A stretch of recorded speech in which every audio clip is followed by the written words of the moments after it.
లోపలికి వెళ్ళిన తర్వాత సో నేను ఒకటే అనుకున్నా, అంటే వీళ్ళు నేనేం ప్రిపేర్ అయింది ఏం లేదు అక్కడ.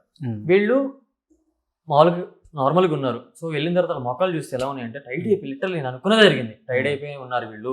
సో ఇట్లా అభిజిత్ గారు అయితే అసలు ముఖంలో ఏం లేదు, పాప ఇలా కూర్చున్నాడు. మీ ముందు ఎంతమంది వెళ్ళి ఉంటారు లైక్ ఇంటర్వ్యూకి? అరౌండ్ 20 మెంబర్స్, 25 మెంబర్స్ అట్లా. సో డిపెండ్స్ అప్ అనుకున్నాను. 5 minutes లో చేస్తారు, ఒక 1 hour ఉంటారు, ఆడిషన్ జరుగుతుంది. Okay, time. సో అలా జరిగింది అనమాట. ఆ ప్రాసెస్లో వెళ్ళినప్పుడు నేను అనుకున్నా ఇట్లా డల్గా ఉన్నారు అని చెప్పేసి అనుకున్నప్పుడు నేను ఇన్స్టెంట్గా సో ఏదో చేద్దాం సంథింగ్ డైరెక్ట్గా పాయింట్లోకి వెళ్ళిపోయి హాయ్ నా పేరు పోతురాజ్, సో నేను వాళ్ళ దగ్గర నుంచి వచ్చాను ఇంట్రడక్షన్ కాకుండా సంథింగ్ వాళ్ళని కొంచెం జోష్ క్రియేట్ చేయడానికి సో నేను కొంచెం ఒక ఇన్స్టెంట్గా ప్రిపేర్ చేసుకున్నా. హలో స్టైలిష్ శేఖర్ నవదీప్ గారు నమస్తే అని చెప్పేసి కొంచెం ఇట్లా స్టైల్గా వాళ్ళని కొంచెం జోష్ క్రియేట్ చేయడానికి. సో లేడీ టైగర్ బిందుమాధవ్ గారు నమస్తే మేడం అని కొంచెం వాళ్ళని యాక్టివ్ చేయడానికి ట్రై చేశా. దానికి వాళ్ళు కొంచెం రియాక్ట్ అయ్యారు. నవదీప్ గారు అలా ఊరుకోరు ఫ్యాన్స్ ఊరుకోరు అని చెప్పి అన్నాడు. సో మీరు నాకు నచ్చారన్నా, నాకు మీ కాస్ట్యూమ్స్ మీ అవుట్ఫిట్ నాకు చాలా ఇష్టం, అందుకే స్టైలిష్ శేఖర్ నేను పెట్టుకున్నాను, నా పర్సనల్ ఒపీనియన్ అన్న. అయితే ఓకే నీకోసం అయితే ఓకే అన్నారు. అట్లా రియాక్షన్ బాగుంది, అందరు రియాక్ట్ అయ్యారు.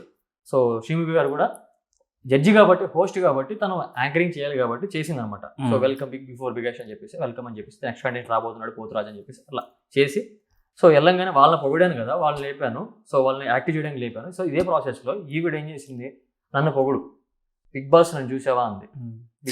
శ్రీముఖి గారు బిగ్ బాస్ సీజన్ 3 అనుకుంటా, మీరు చూడలేదు మేడం అని చెప్పారు.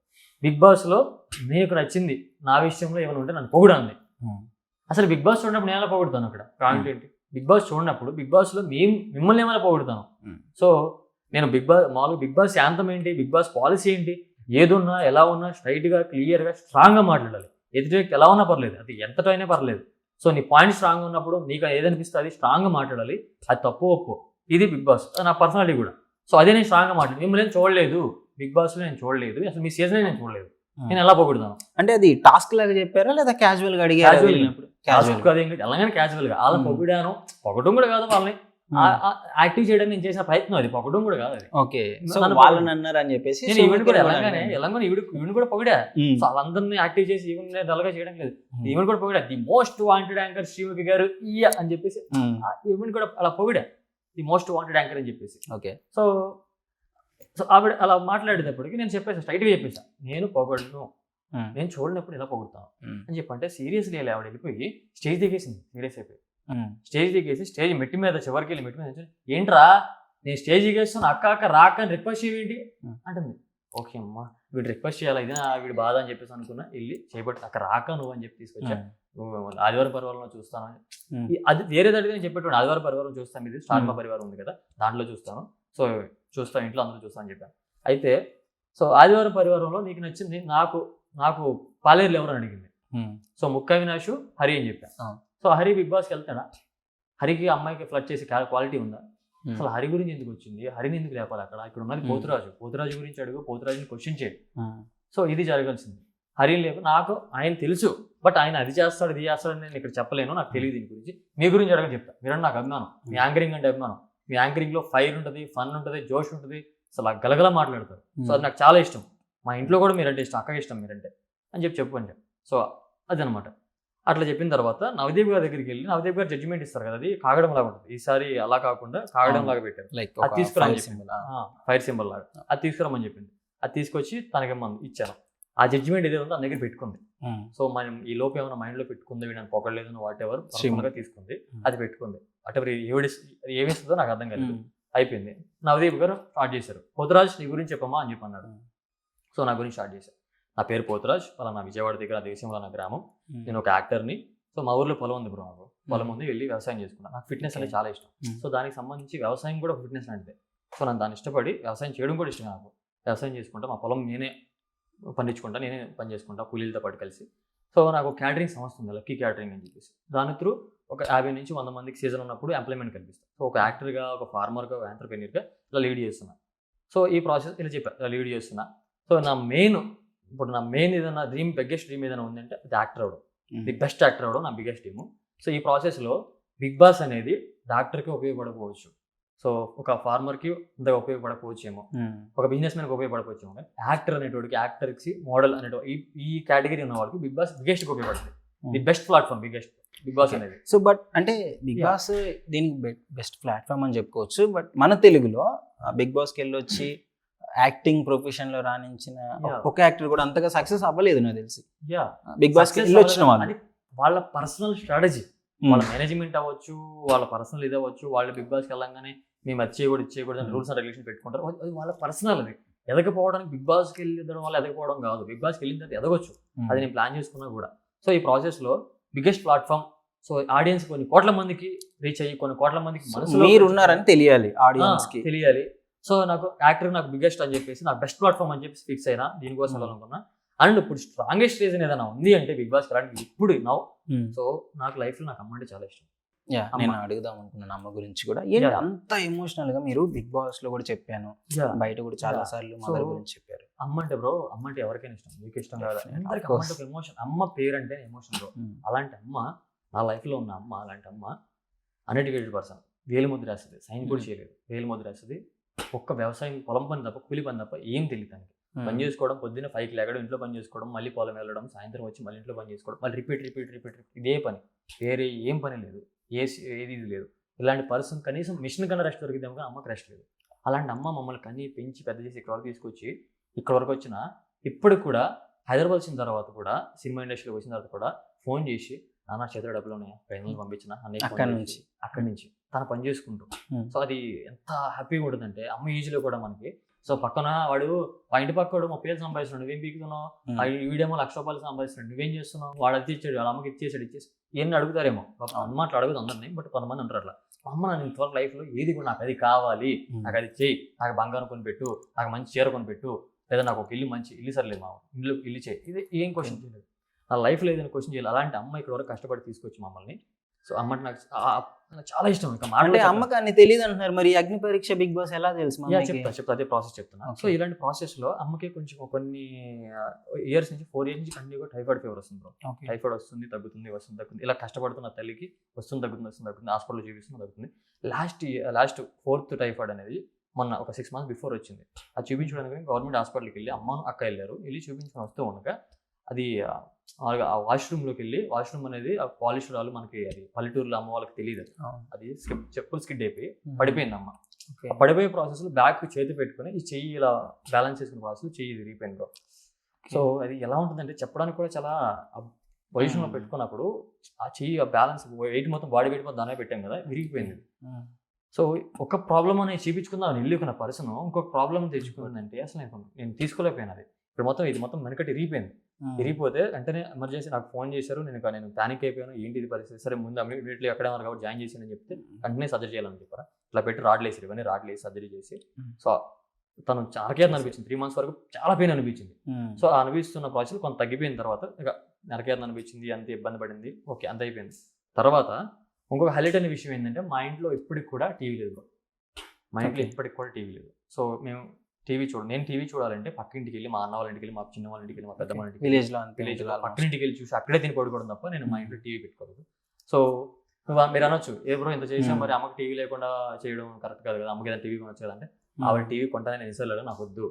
ఆవిడ ఇప్పటికి కూడా రిమోట్ ఆపరేట్ చేయడం, ఓకే టీవీలో ఏ ఛానల్ మార్చాలో కూడా తెలియదు. అంత ఇన్నోసెంట్ పర్సన్ టీవీ నాకు వద్దు అని చెప్పింది. పొద్దున్న వెళ్తే పని చేసుకోవడం తప్ప ఏం లేదు, నేను పని చేసుకుంటే ఇలా ఉంటాను, నాకు టీవీ వద్దని చెప్పి అందరూ, లేకపోతే ఇప్పుడు కొనమని కొనేటువంటి. సో అట్లా టీవీ కూడా లేని పరిస్థితిలో ఉన్న అమ్మ, మా చిన్నమ్మ వాళ్ళకి టీవీ ఉంది. మా చెల్లి ఒకరోజు చెప్పిందంట, అమ్మని అట్లా వెళ్ళాడు, సీరియల్లో కనిపించలేదు, ఎక్కడ కనిపించింది, బిగ్ బాస్లో ఒకసారి ట్రై చేయమని చెప్పొచ్చు కదా, ట్రై చేయమని చెప్పమ్మా అని చెప్పంటే ఫోన్ చేసింది ఒకరోజు. మామూలుగా మనం అమ్మ ఫోన్ చేస్తే ఏమంటుంది, నాన్న తిన్నావా, టైంకి బాగున్నావా, ఎలా ఉన్నావు అని అడుగుతుంది. లేదు అంటే నేను బాగున్నా, ట్యాబ్లెట్ చేసుకున్నా, క్లియర్గా ఉన్నా, పర్ఫెక్ట్గా ఉన్నా, ఏం బాధపడద్దు, మంచిగా ఉన్నా నాన్న, నా గురించి ఏం బెంగ పెట్టుకోవద్దు అంటుంది. ఇవన్నీ కాకుండా నాన్న బిగ్ బాస్ అంటే ఏంటి, చెల్లి చెప్పింది బిగ్ బాస్ గురించి. బిగ్ బాస్ అంటే బిగ్ బాస్ నాగార్జున గారు ఏదో కామన్ వాళ్ళకి, ఏదో సామాన్యులకి అవకాశం ఇస్తున్నారంట. అసలు అవన్నీ ఎందుకు, నువ్వు ఒక సీరియల్లో కనిపించట్లేదు, ఎక్కడ కనిపించట్లేదు, కనీసం ఏదైనా ట్రై చేయొచ్చు కదా ఒకసారి అని అడిగింది. ఇంకా నేనేం మాట్లాడతాను, అసలు నన్ను ఎప్పుడు అడగను తల్లి, అసలు సినిమా ఇండస్ట్రీ గురించి టాపిక్ ఎత్తను తల్లి, నువ్వు బాగున్నావా, నువ్వు మంచిగా తిను, మంచిగా ఉండు తప్ప నువ్వు ఏ సినిమాకి ఆడిషన్కి వెళ్తున్నావు, ఏ సినిమా ట్రై చేస్తున్నావు, ఏమైనా చెయ్యి, అలా రావట్లేదు ఏంటి, ఏమన్నా పక్కన వాళ్ళు కూడా చాలా కించపరిచేటోళ్ళు, మీ వాడు వెళ్ళాడు ఎక్కడ కనిపించలేదు ఏంటి, సినిమాలో కనిపించట్లేదు, ఏమైనా టైం పాస్ చేస్తాడు, బేసిక్ గా అడుగుతుంటారు, తిరుగుతున్నాడు ఏమన్నా, ఏమైనా టైం వేస్ట్ చేస్తున్నాడేమో, పాడైపోతాడు, ఇట్లా చేసినా సరే ఏం తీసుకునేది నా కొడుకు మీద నాకు నమ్మకం ఉంది, నా పాయింట్లో ఉంది. అలాంటి తల్లి అందులో ఒకటే క్వశ్చన్, కోరిక అడిగింది బ్రో, ఆ కోరికని తీర్చలేను అని నేను చెప్పలేను, చెప్పకూడదు కూడా, ఇక అప్పుడే డిసైడ్ అయ్యా. నేను వెళ్ళాలి, నేను యాక్టర్గా వెళ్ళాలని నాకు ఉంది, బిగ్ బాస్ నాకు ఇష్టమే. ఈ టైంలో అప్లై చేయాలి అనుకుని అప్లై చేసి అప్పుడు వితిన్ 2 monthsలోనే అప్లికేషన్ పడింది. నాగార్జున గారు ఆడిషన్ పెట్టారు, పెట్టాను. పెట్టిన ఫస్ట్ ఇప్పుడు మనకి 3-4 years వరకు పెడుతూనే ఉన్నారు ఆడిషన్కి. కొంతమంది ఎవరికి రావట్లేదు, రిజెక్ట్ అయిపోతుంది. వాళ్ళతో పోల్చుకుని నేను చాలా గ్రేట్ ఉన్నా. సో ఎందుకంటే అమ్మ కోరిక బలంగా ఉంది, అమ్మ బ్లెస్సింగ్స్ ఉంది. సెలెక్ట్ అవగానే ఎలా అనిపించింది? అరే సక్సెస్ అవుతున్నాను, దగ్గరకు వచ్చాను. ఫస్ట్ టైం పెట్టంగానే ఫస్ట్ టైం డైరెక్ట్ టాప్ 50కి సెలెక్ట్ అవ్వడం, కాలేజ్ వచ్చిన తర్వాత టాప్ 50 నేను సెలెక్ట్ అయిపోవడం, అగ్ని పరీక్ష వచ్చేసేయడం, ఈ స్టెప్స్ అని దాటుకునేది చాలా ప్రౌడ్గా ఫీల్ అయ్యా. ఎన్ని రౌండ్స్ ఉంటాయి నార్మల్? నన్ను మనకి వీడియో కాల్ రౌండ్ ఉంటుంది, జీడీ రౌండ్ ఉంటుంది, తర్వాత అగ్ని పరీక్ష. ఓకే. సో ఈ ప్రాసెస్లో నన్ను నేను సెల్ఫ్గా బిగ్ బాస్కి వెళ్ళాలంటే, ఇప్పుడు మనం యుద్ధం చేయాలంటే అన్ని రెడీగా ఉంటేనే మనం సిద్ధం చేసుకుంటే యుద్ధం చేయగలుగుతాం, దాంట్లో పోరాడగలుగుతాం, గెలుస్తాం, ఓడిపోతాం పక్కన పెడితే దమ్ముగా నిల్చోగలుగుతాం. సో ఇక్కడ కూడా అంతే, ఫిజికల్గా, మెంటల్గా, సో వోకల్గా, ఎంటర్టైన్ చేసే పరంగా అన్నిటిగా పరంగా పర్ఫెక్ట్ ఉండాలి. సో నేను కూడా ఫిజికల్గా జిమ్కి వెళ్ళి ఇంకా కొంచెం నేను రెడీ చేసుకుని, నాకు జిమ్నాస్టిక్స్ అంటే ఇష్టం అనమాట, అవి చేయడం. సో మెంటల్గా కొంచెం స్ట్రాటజీ ప్లాన్ చేసుకోవడం, కొంచెం గేమ్స్ ఆడడం, సో సరిగా గట్టిగా మాట్లాడడం, మిర్రర్ ముందు మాట్లాడుకోవడం, ఇలా నేను ట్రైన్ చేసుకున్నాను, పర్ఫెక్ట్ ట్రైన్ చేసుకున్నాను. సో వచ్చింది అమ్మ ఆశీస్సులోనే అగ్ని పరీక్ష సెలెక్ట్ అయ్యా, టాప్ 50 వరకు వెళ్ళిపోయా. సో మనం కుట్టేస్తున్నాం అన్న కాన్ఫిడెంటే ఉన్నా. అప్పటికి అమ్మకి సెలెక్ట్ అయిన దగ్గర నుంచి అమ్మ చెప్పారా, అమ్మకి చెప్పారా సెలెక్ట్ అయ్యాను, అమ్మ ఆపలేకపోతున్నాం అసలు ఏమైంది, అది అన్నపూర్ణ స్టూడియోనా, విజయనగర్ స్టూడియో అంటే కదా, ఎలా జరిగింది, ఎవరు వస్తారా, ఎవరు ఉంటారు, ఏ టీవీలో వస్తుంది, ఏ టీవీలో అనిపించింది అని చెప్పేసి అది తను ప్రాపర్ నాకంటే ఎక్కువ ఎక్సైట్ అయిపోతుంది. అవును. సో ఎందుకంటే ఒక తల్లి తన కొడుకుని తప్ప ఎవరు నమ్మదు. అవును. ఇప్పుడు మనం ఏదన్నా లోలో ఉన్నా సరే, మన పక్కన ఎవరున్నా, మన ఫ్రెండ్స్, మన ఫ్యామిలీ, అన్నదమ్ములు నమ్మకపోయినా తల్లి మాత్రం ఖచ్చితంగా నమ్మింది. ఒక కొడుకు నమ్మింది తల్లి మాత్రం, అది ఎంత ఎదవైనా సరే, నా కొడుకు మంచివాడు అంటుంది, నమ్మింది నన్ను. ఒక ఖచ్చితంగా నువ్వు రాను బ్యాక్ కోసం అనొద్దు, నువ్వు ముందుకు వెళ్తావు. నేను ఒకవేళ వెళ్ళనేమో అని అనుకోవద్దు, ఖచ్చితంగా నువ్వు వెళ్తావు, నాకు నమ్మకం ఉంది. సో అదే కాన్ఫిడెంట్తో ఉన్న అగ్ని పరీక్ష వరకు వెళ్ళా. సో అగ్ని పరీక్షకి వెళ్ళింది. సో ఇట్లా నేను ఎందుకు వచ్చాను, నేను ఇక్కడ అగ్ని పరీక్షకి రావడానికి, బిగ్ బాస్కి వెళ్ళడానికి బలమైన రీజన్ ఏదైనా ఉందంటే అమ్మ అని చెప్తూ ఉండగానే ఓకే, నవదీప్ గారు ముఖంలో అసలు ఎలాంటి ఎక్స్ప్రెషన్ లేదు, ఇలా సైలెంట్ కూర్చుని ఎలాంటి ఎక్స్ప్రెషన్ లేదు. అంటే వినట్లేదు, వాళ్ళు జడ్జెస్ ఎవరు వినట్లేదు, నేను అంత వింటున్నారు నాకు తెలియట్లేదు, వింటున్నారు తెలియట్లేదు, చూస్తున్నారు అంతే. సో పక్కనున్న అది రెడీ తీసి పైన పెట్టేశాడు బ్రో. ఎవరు? అభిజిత్. మీరు మాట్లాడేది నవదీప్ గారితో, లైక్ అడిగిన నవదీప్ గారు అడిగారు, అందరికి చెప్తున్నారు, అందరికి చెప్పాలి అన్న ఇది మేడం, ఇది మాట్లాడుతూ మేడం అంటూ అన్న అంటూ మాట్లాడుతున్నా. ఇక్కడ నవదీప్ గారు ఉంటారు, ఇక్కడ బిందుమాధవి ఉంటారు, ఇక్కడ అభిజిత్ గారు ఉంటారు. ఓకే, తీసి పైన పెట్టి అభిజిత్ గారిని చూసి బిందుమాధవి గారు కూడా తీసి రెడీ పెట్టి వీళ్ళు అమ్మని చూసుకోమ్మా. అసలు నాకు షాకు. ఎవరు? బిందుమాధవి గారు. అది అంతా అయిపోయిన తర్వాత శ్రీముఖ గారు తీసుకొచ్చి ఆ రెడీ తీసుకొచ్చి నా చేతిలో పెట్టి ఇలా చూపించి, ఇది ప్రస్తుతానికి నీ చేతిలో పెడుతున్నా, ఇది తీసుకో ప్రస్తుతానికి అని భుజమే చేసి ఇంటికి వెళ్ళి అమ్మని చూసుకో. స్టార్టింగ్ లో శ్రీముఖి గారు ఆ రెడ్డి తీసుకొని పెట్టి ప్లాన్ చేసుకుందాం, మరి ఏమో ఆ స్ట్రాటజీ ఏమో అర్థం కాలేదు, పర్సనల్ గ్రజ్ పెట్టుకునేమో అలా ఫిక్స్ అయ్యింది. నాకు అసలు నేను లిటరలీ ప్యానిక్ లో ఉన్నా, ఏంటి నేను ఇక్కడ ఒక క్వశ్చన్ చేయలేదు, ఒక టాస్క్ పెట్టలేదు. సో నాకు ఇప్పుడు అక్కడ ఏంది, అక్కడ ఆడిషన్ ఏంటి, నీకు బిగ్ బాస్ కాదు కూడా కాదా, బిగ్ బాస్కి ఉన్న క్వాలిటీస్ వెళ్ళాల్సిన క్వాలిటీస్ వీళ్ళు ఉన్నాయా లేవా చెక్ చేసి, క్రాస్ చెక్ చేసి, 1-2 టెస్టులు పెట్టి వీడు ఎవరు కూడా కాదా అని చెక్ చేసుకుని తీసుకోవాలి, లేకపోతే ఇటు పంపించాలి. ఒక క్వశ్చన్ చేయాలి, అసలు టాస్క్లు కాదు, చిన్న క్వశ్చన్ చేయాలి. అంటే ఇప్పుడు టాస్క్లు అంటే వచ్చిన వాళ్ళకి కూడా, మొన్న ఒక లేడీది వైరల్ అవుతుంది, షూ తుడు, చెప్పులు తుడు, అసలు వాళ్ళతో పోల్చుకుంటే మీరు మన ప్రోమోలో మంచి పాయింట్ చెప్పారు మీరు. ప్రోమోలో ఒక పర్సన్ కి షూ తుడమన్నారు, నేను తులను నా వాల్యూస్ తగ్గించుకున్నాను. అలాంటి పర్సన్కి ఒక అవకాశం ఇచ్చి మళ్ళీ నేను ఫేర్ జరగాలంటే అక్కడ ఏం చేయాలి, తుడవకపోతే నీకు అన్ఫేర్, నువ్వు పని చేయవు ఇక్కడ బిగ్ బాస్ లో, వెళ్ళిపో, రిజెక్ట్ చేసేయాలి. నీకు ఫేర్ గా నడవాలంటే షూ తుడిపించి, షూ క్లీన్ చేయించి, మళ్ళీ అభిజిత్ గారు వచ్చి ఎలా కాదమ్మా ఇవన్నీ ఎందుకు, ఎక్కడ డ్రామా క్రియేట్ చేస్తున్నారు? ఒకరికేమో అసలు నీకు చెప్తాను అమ్మవరు, ఒకరికేమో 40 minutes 45 minutes 1 hour టైం ఇవ్వడం ఏంటి, నా లిటరల్లీ ఒక 5 minutes లోపు అది పట్టపల్లి ఎపిసోడ్ ఎంత అన్ఫేర్ అది నేను తీసుకోలేకపోతున్నా. ఒకరికి అంత టైం ఇచ్చి ఒకరికి ఫేర్, ఒకరికి అన్ఫేర్, ఎందుకు ఇట్లా? సో నువ్వు ఎవరైనా పుష్ చేయాలనుకుంటే డైరెక్ట్ తీసుకో. వీళ్ళు నీకు నచ్చారు అనుకుంటే ఆడిషన్ ఏమవుతుంది, వాళ్ళు నాకు నచ్చారు, వాళ్ళకి చూడడానికి బాగున్నారు, అది బాగున్నారు, ఇది బాగున్నారు, ఇతను రికమెండేషన్ ఉంటే తీసుకో డైరెక్ట్గా. మమ్మల్ని మాతో ఆడుకోవద్దు, కామన్ మ్యాన్తో ఆడుకోవద్దు. సో నేను ఇందులో ఏంటంటే ఇంకొక షాకింగ్ విషయం ఏంటంటే, నేను మాట్లాడుతున్నప్పుడు బాగా కనెక్ట్ అయింది ఎవరన్నా ఉన్నారంటే నవదీప్ గారు. సో నవదీప్ గారు కొంచెం పాజిటివ్, లాస్ట్ సీజన్ లో గానీ అంత ముందు గానీ కొంచెం అతను అగ్రెసివ్ ఉంటాడు. లాస్ట్ సీజన్ లో కూడా ఇదేంటి ఎర్రబోస్ ఎక్కువ వచ్చారా అని సీరియస్ అవుతాడు. అయితే కొన్ని లక్షల మంది ఎందుకు తీసుకోవాలి చెప్పు, సమాధానం చెప్పు, ఇట్లా రప్పరప్పలాడిస్తాడు అతను. అనేటప్పటికీ అతను అలాంటి వ్యక్తి కూడా నేను చెప్పే ఈ నా ఒరిజినల్ అలా జరిగిందా, అరే ఇప్పుడు క్యాటరింగ్ చేస్తాను, ఎందుకు చేస్తాను, ఫైనాన్షియల్ సిచ్యువేషన్ ఏంటి ఇది, అమ్మ బాగా చూసుకుంటున్నావా, అమ్మని హ్యాపీగా చూసుకుంటున్నావా అని అడుగుతున్నాడు. సో అంటే కొంచెం అంతా అన్స్టేబుల్గా ఉందన్నా, వ్యవసాయం కూడా బాగాలేదు, సో క్యాటరింగ్ అంటే సీజన్ ఉంటేనే, యాక్టింగ్ అంటే నేను యాక్టర్గా కొన్ని ప్రాజెక్టులు చేసి నేను కొంచెం లాస్ అయ్యాను, ఫైనాన్షియల్గా చాలా పూర్లో ఉన్నాను, ఇది పరిస్థితి అంటే ఓకే ఓకే అని రియాక్షన్ బాగుంది. సో నాకు పాజిటివ్ వారా క్లియర్గా ఉంది అతని నుంచి. అదే కదా నాకు అతను గ్రీన్ ఇచ్చేస్తున్నాడు అనుకుని అంతే, కానీ అక్కడ రాసిన గ్రీన్ ఎక్కడ ఉంది, శివుడి గారి దగ్గర ఉంది. కే రైట్, నదీప్ గారి దగ్గరది శివుడి గారి తెచ్చేసిన ఆ జడ్జిమెంట్ గ్రీన్ రెడ్ అది ఇక్కడ ఉంది. నేను గ్రీన్ ఇచ్చేస్తాను అనుకున్నా బ్రో, గ్రీన్ ఇచ్చి గ్రీన్ ఆ వైబ్ వచ్చింది, పాజిటివ్ వైబ్ వచ్చేసి అంతే.